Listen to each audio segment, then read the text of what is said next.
7:04 on the Mike Calta Show. It's 102.5 The Bone. Oh, we got an open letter from Galvin coming up this hour. Please go get the Karate Hottie and bring her in the studio. Is that polite to call her that? Yeah, it's her nickname. Yeah.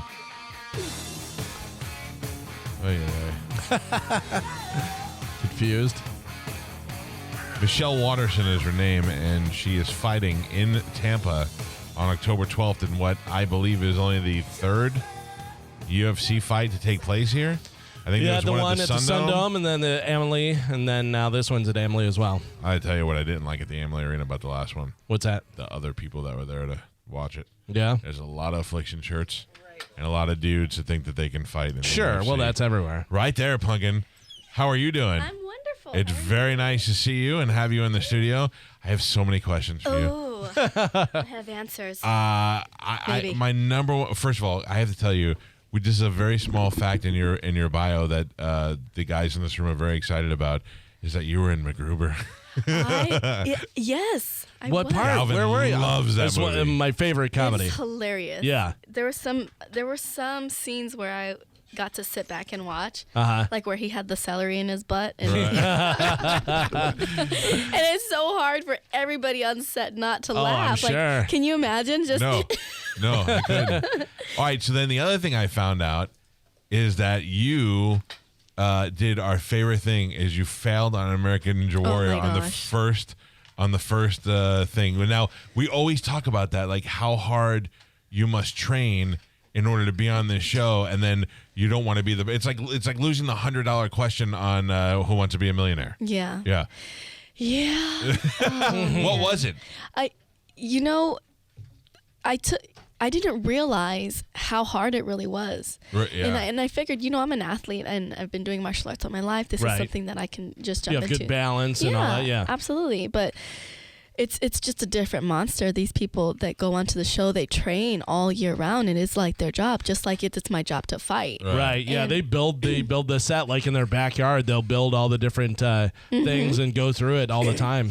And so 2 weeks before, I'm training at one of the local gyms at my in my town, and I'm doing the floating ladder. Right, and which seems to me to be the hardest thing ever. Yeah, so I'm practicing it, and I go to let go and grab onto the next one, and I barely slip, and on the bottom there were some pads, and they just gave out on me, and I took a step out, and I rolled my ankle super bad, but I wasn't gonna not do Ninja Warrior, so I just did it with a rolled ankle. Plus, I think I just kind of just want to do it. I screwed myself in the head because I had my own idea of how I was going to do it, and then when I went on, I was watching everybody else do it differently. So I was like, I think maybe I have to do it like them. Yeah. So then I fell in.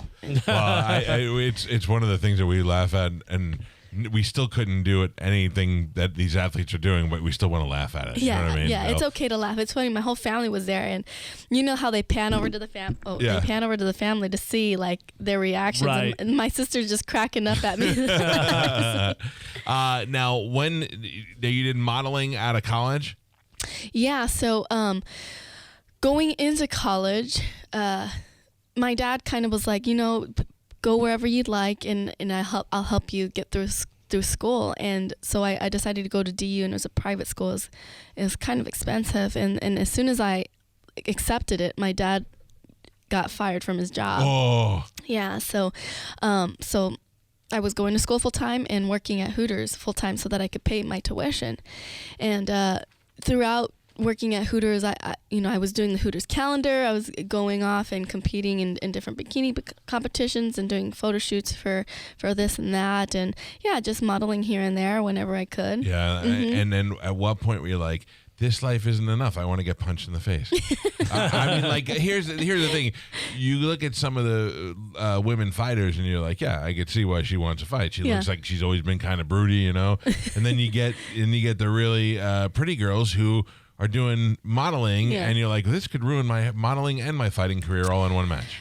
Oh, I grew up doing martial arts, and when I was in college, I was just I was lost. I couldn't find myself, and I didn't understand why. And it's because there was a part missing, and it was the martial arts. And I don't know, it kind of all fell together because my grandma had gotten sick in Thailand. I went out to Thailand to visit the family, and then I ended up training some Muay Thai. Right. And that kind of sparked. While you're in Thailand. While I was in Thailand. Yeah, you got to go. You know, motherland of Muay Thai. I went to Japan and I did sumo wrestling, so I feel Did you really? Yeah. When you're there, you got to do it. How were you good at it? Listen, I wasn't good at it, but I think that I could have lasted a little longer than I did. Uh-oh. Yeah, like it was kind of like playful. Yeah. You know? But when I locked that guy, when I grabbed him by his big sumo diaper, I was like, I could pick this guy up, man. Yeah. You should have. I mean, I'm about the same size, so I was like, I could do this. I think you need to go redeem yourself. The best part is I went to the sumo store, like World of Sumo, shop for their clothes, and bought a bunch of clothes. So now I walk around my house like I'm a retired champion. Oh yeah, there it is. That's me. Did you buy one of the diipers? No. Nobody wants that. I need to see you in a diaper. Yeah, well, you put one on, I'll put one on. We'll see how it goes. I don't think I'll look as good as you in a All diaper. right, well, challenge accepted. All right, so you are fighting. What's your first like mixed martial arts fights that you have? Yeah, so I guess fast forward, when I came back home, I was like, I'm done with college, and I just jumped into fighting, and it was crazy because I was working at Hooters, and I was actually doing a side gig as a ring girl for a local MMA show. By the way, Carmen worked at Hooters too. Do you guys have like a bond? Yeah. All Hooter girls are, Yeah. We hate Wing House. They're all whores. But your opinion. There is working at Hooters, I learned so much about like there was a sisterhood, and I have a lot of friends still now that I've made through Hooters, and it's kind of like, it's just like fighting. It's like when you're the new kid on the block, there's an initiation phase where they want to see if you can hang, and they push you, and they try to see if they can break you, and if they they're can't, a little jealous of you. Yeah, if they can't break you, then you're part of the group, you know. And then you all have to turn and put together your forces to fight all the creepy guys who are making you paper flowers and leaving you love notes on your receipt and all that stuff. I sense a movie. Yeah. So then it's so funny. You went from Hooters girl to ring girl, like you're working way into the modeling chain, but then all of a sudden you were like, nope, now I want to fight. Yeah, I remember watching them and thinking, man, I think it'd be way funner inside the cage than outside of the cage. Because you know how to do that too. Yeah. And I talked to the promoter, and he kind of laughed me off. And so one of the local fighters that was fighting there, because I grew up in Denver, was Donald Cerrone, and he heard that I was interested in fighting, and so he was like, if you're interested in fighting, get your ass in the gym. And so then I started training, and I think I took my first pro fight when I was 21 years old. And how'd it go?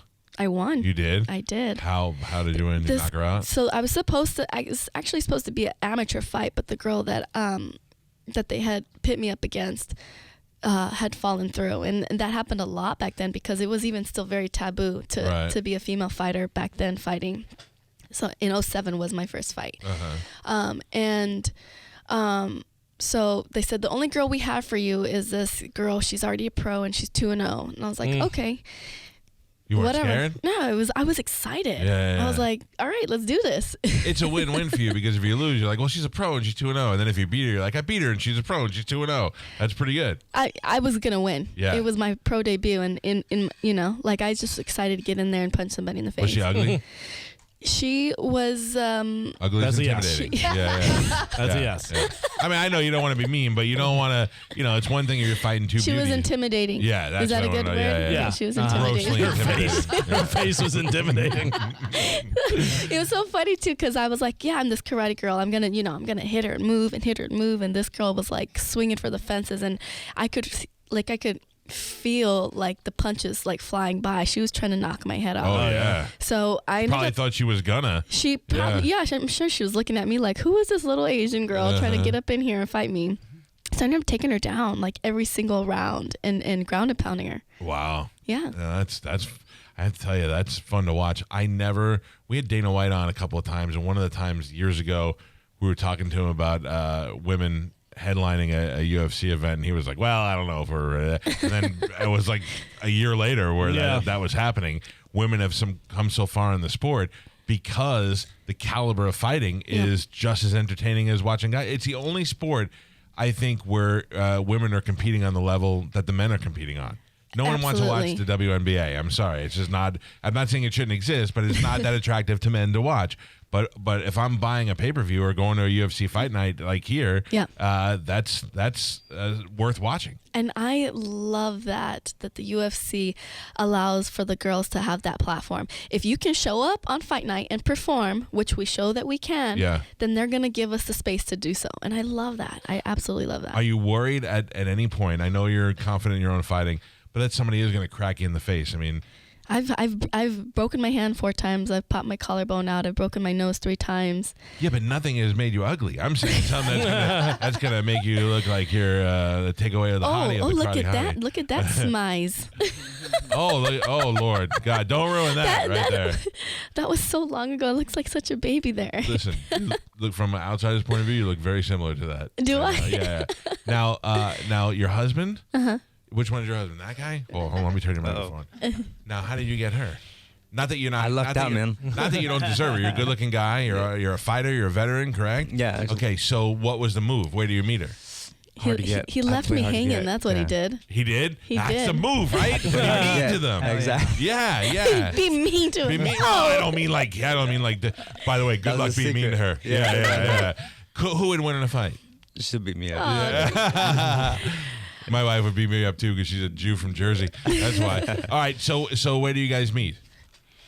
Where? Where did you meet? Yeah. So we really just kept running into each other out in New Mexico. So it was destiny. Yeah.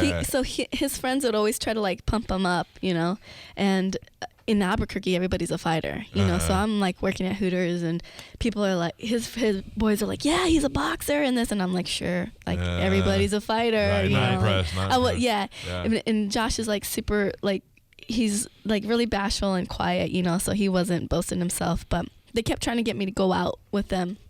And I just wasn't What interested. a good group of friends. Yeah, right? Mostly we'd be like, yeah, no, he's a bum. He was like, what are you doing Saturday? Yeah. So I just told him, hey, all right, well, if I ever see you downtown, I promise I'll remember your name and I'll save you a dance. Oh, wow. And I forgot all about that. And it was like, months later, I was like a DD for my friend and we were at like a country bar. Yeah, but we had already run into each other before that even, and we spoke a little bit, and then life went on, everything went. We just kind of like you said, we kept running into each other, and then we saw each other again at the same bar. Yeah, and he calls me, and his friend called me over, and he's like, Michelle, I'm looking around like, me? And I was like, yeah, and I'm like, who are these guys? So I go over there, and he's like, you remember me? And I was kind of a bitch. I was like, no. Guys love that, by the way. Guys love that, and then you have to be a bitch back. Yeah. And he goes, his friend's like, I'm moving to Colorado, and I don't have any friends. So I was like, yeah, take my number down, and I'll introduce you to my friends, have them show you around town. And his friend was like, well, I don't have my phone on me. You should put your phone number in my boy's phone. Oh, smooth move. And Josh is here with his phone, like, already. What I tell you, this is why you need a best friend. That's right, yeah. And he starts laughing. He's like, you don't remember me, do you? And I said, no. And he's like, yeah, well, you promised you'd remember my name. Oh. And I didn't. So, and I remember saying that, so then I felt bad. And he's like, and you promised me a dance too. And I said, all right, well, come find me and, I'll give you a dance. And he took my number down, and then he texted me to make sure I gave him the right number. Right. And This then, was the move. Yeah. And then he left. Oh, Didn't no give me the dance. I don't want anymore. No yeah. dance. No People are dance. interested. So what? So then you were like, that's son of a bitch. Now I want to dance Yeah, I was with like, him. what the hell? Yeah. He probably doesn't know how to dance country. Oh. That's what I was thinking. Exactly. That's good for you. Smart move on that. Yeah, How long have you exactly. been married? Gosh, how long have we been married? Let's see, a raise. 7 years. Wedding 7. bliss. Neither one of them know how long they've been married. A raise 8. So Yeah, 7 years. We've been married 7 years together. 10. That's Yeah. your child? You have a child? yes. Okay. And now how did that affect your training? Were you like, I'm done after the kid, or after the kid back in the gym? No, you know what? I feel like there was so many unknowns. Yeah. Araya came very unexpected. It was like I was just coming off a bully beatdown, and I was 25. And my career was getting ready to, in my opinion, jump to the next level. Right. And then we found out we were pregnant, and people talk about like postpartum depression, but I feel like I got depression when I was pregnant, because here I am, gaining weight, and not able to spar and this and that. I'm watching all my friends get signed. Yeah. You know, they just opened up the division for 115ers in the UFC, and I'm just seeing all this stuff happen, and I'm like, and here I am looking like a blueberry from the from Willy Wonka and the Chocolate Factory, you know. But it was Josh. You know, Josh believed in me, and he told me that he'd be there for me and support me when I was ready to get back. And you know, Josh and my teammates and my coaches, really, they're just like, Peanut, that's what they call me, is Peanut. Yeah. You're young, you know, you're 25, you go have your baby and you come back. Come back, yeah. Yeah. You got plenty of career ahead of you. Yeah. Well, it doesn't probably seem like that, though, during those 10 months or 9 months of pregnancy, and then the post-pregnancy, you're like, I wonder if I'm ever going to get back. Yeah. But then if you really want to do it, you do it. And I did. And so I took my first fight back 10 months after she was born. I was still breastfeeding. Wow. Oh, did your opponent know that? I would have gave you right a booby punch. Exploding milk punch. Yeah. And did you win? I did. Oh, so I that's won. it. Then you're back in action. I was just, like I said, it was like my first fight back. It was like my pro debut all over again. Like I had forgotten what it felt like to get punched. And I remember like being out there and just kind of, it was almost like a dream. And then she punched me square in the face, and it kind of like buckled to my knees. And I was like, oh, that's what it feels like to get it. And it just like ramped me up. And then I took her down. And What do you have a weak spot now? Like, do you worry about? Like, I watched Cormier get punched in that liver shot, and you're like, that's it, man. Once you get hit there, do you have a spot where you like obviously you like the ground and pound? But when I'm watching it, I feel like if I was ever on the ground, the claustrophobia alone would drive me insane. Really? Oh man, I don't like that at all. you know, I I'd feel bite. like I really enjoy the suffering of it. It's weird. Boy, Josh, you guys must have a great sex life. I was waiting for I knew she let June's loud. I mean, make her suffer if that's what she likes, Josh. Yeah. That's why I left. All right, so tell me about this Joanna chick. Now, you should have fought her back when she was champ. Yeah. So now you have like a kind of you'd like you seem like a very determined person. So this is somebody that you should have beaten already. This is going to be a big deal match for you. Yeah, absolutely. You know, when I got signed to UFC, Joanna she was a champ, Right. you know, and she was the longest reigning champ even still. She beat, you know, and she was beaten by Rose, but the girl that beat Rose, Joanna beat. Yeah. You know, so in my opinion, Joanna's still, you know, the greatest of the division, because she was able to hold down the championship for as long as she did.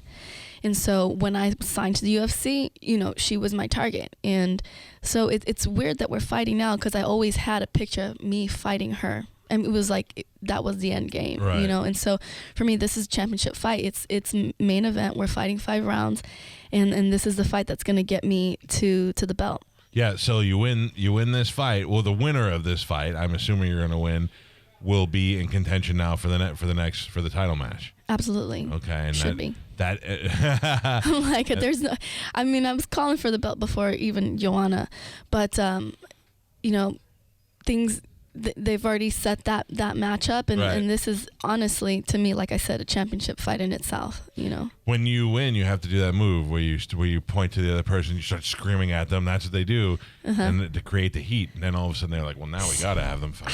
God, Right? I'm not good at that. Oh. I don't know how to do that. I just, Josh, let her practice on However, she does this all the time. you. You're not good. You seem like it's a hard time having a mean streak. Making you mad. When I just don't operate well that way. Yeah. You know, when I fight because it forces me to get to that next level. I can't fight angry. I can't fight, you know, with the chip on my shoulder in that sense, as far as, you know, I'm going to beat you up and it's you. No, Yeah. That seems like this really the most level-headed way to be, the smarter way to fight. To not have a chip on your shoulder, not be angry, go in there to do what you're supposed to do. Yeah. Yeah, but I do like to see a little action. I mean, for sure, I do think that I have a chip on my shoulder, just because I've always been the underdog. You know, it's always like people always doubt me because of you know, my looks, because of my background, because, you know, I was a 105er coming up to 115, because I'm a mom. All these things, and you know, I use those things to fuel me so that I go in there and I just turn it on. I bet you never ate the food at Hooters while you worked there.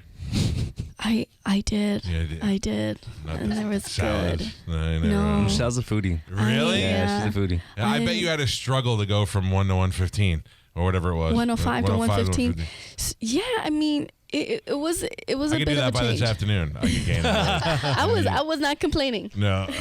Well, that's awesome. I wish you the best of luck, and we love when UFC comes here. UFC Fight Night is at the Amalie Arena on October 12th.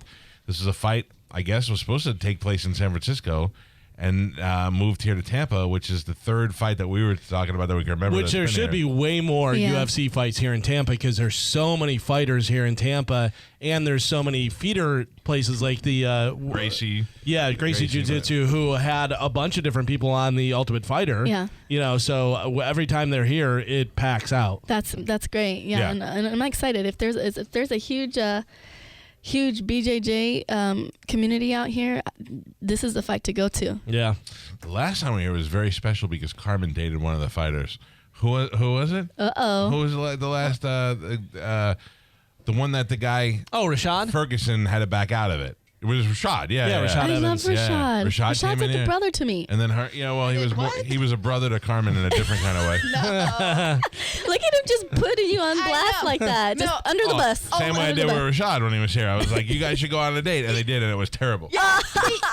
He forced us to go to dinner together. Oh my gosh. And this was like back when Instagram just started like popping up. So our whole dinner was us just talking about how to increase his Instagram following. I think that's a productive date. Yeah, no, it was not a date. It was a business dinner because all we did was like curse Mike Maybe for we- making us go to dinner together. Maybe you just tried to pull a move like Josh where he pretended he wasn't interested in you, and it just didn't work. Oh no, he was not interested. No. Were you interested? No. Kinda, a little bit, little bit. Well, because I was 22 and he was like 34. Like the age gap alone was just uncomfortable. But he was right up your alley, black guy with abs. Yeah, You know what I you mean, I just like abs. That's your alley? Yeah. All She's got a right. pretty wide alley. She likes a lot. I'm just saying. She's got tall. I don't discriminate. Yeah. So, Well, listen, we're looking forward to this. We love having the UFC here. And now, if you take this match, what happens if God forbid you lose? We move on and we don't think about it, or do we go, hey, maybe I don't want to get punched in the face? No, I don't lose. You don't lose. I don't lose. I love that attitude. I lose. You got to have the right attitude. No, you don't lose either. You Yeah. better strap that diaper on and go back to Japan. Listen, I believe we have a career in the WWE when this is over. You could be I'll be the sumo. Sidekick. Yeah, I'll be the sumo WWE wrestler. You could be my manager, and then one day turn on. I thought it was going to be your sidekick. No, you be my manager, but then Okay. one day you turn on me, beat me up in front of everybody, I like and that. then you work your way into the women's championship. I like got a that. whole career plan for you. Listen, Josh, plug your ears for a second. Don't ever stop doing that little wiggle thing that you do. Guys love that. It's not even super sexual. It's just a little overtly sexual. It's just like you got a little wiggle to you. You and that runner. What is her name? The Australian runner. Yeah, I can't think of There's a chick that we watch from the Olympics all the time. She's a runner, Uh-huh. and she just does this little wiggle thing. Sucks all the guys in. Okay. Yeah. Got to wiggle, babe. Yeah. No, not him. I don't want him to wiggle. I don't need him bringing his. You got to get me out of the picture. I don't want his abs over here in the middle of our deal. I wish you the best of luck. And is the girl you're fighting, is she ugly? What does she look like? She Yeah, is it's kinda- not. She's She- intimidating. Intimidating. Yeah, she's intimidating. Yeah. Like Rose was in here. Rose is not ugly. She's got a pretty face. Yeah. But she looks like the hero girl in every post-apocalyptic movie. Oh my gosh, I was just gonna say that. Like, Right? if they did a remake of Terminator, Terminator, For sure. or Mad Max. Yeah. Like we can't go over there. Why? Because that's where Rose lives. Who's Rose? And she lives in a junkyard. Yeah. Filled with old cars and weapons. That's what she's. It's not an ugly girl. but she also has a green room and like a Rose is crazy. Yeah, it's crazy. It's but correct. for sure, and she pulls off like the bald head very well. If I were to shave my head, I have lumps and bumps, and you don't want to see that. Let me. Yeah, no, don't do that. Yeah. I mean, you'd still be pretty, but He's it would like, be let me kinda- see, let me I had to square it up. I know you and lumps and bumps. Look, I'm balding, and I thought about shaving my head, but it would look like Darth Vader in that one scene where he takes off his helmet, and I don't want that. I have like a divot in the back of my head. I That's think. what I'm saying. I think Yeah. I have all sorts of things going on. Yeah, somehow I think you'd be fine. All right, listen, Michelle Waterson, anything you want to plug as far as websites or anything like that, and Instagram? Yeah, I mean, most of the stuff that if you want to keep most up to date with everything that I'm doing, it's Instagram, and so it's Karate Hottie MMA. That's a great name. Thank you. Yeah, Karate Hottie. When I do sumo, I'm gonna be Karate Fatty. Ooh. Yeah, I like that. Ooh, that's how our team starts. Okay. All right, I good. like that. Good luck to you. Thank you. We'll take a quick break. Galvin's got his open letter next. It's the Mike Calta Show on 102.5 The Bone.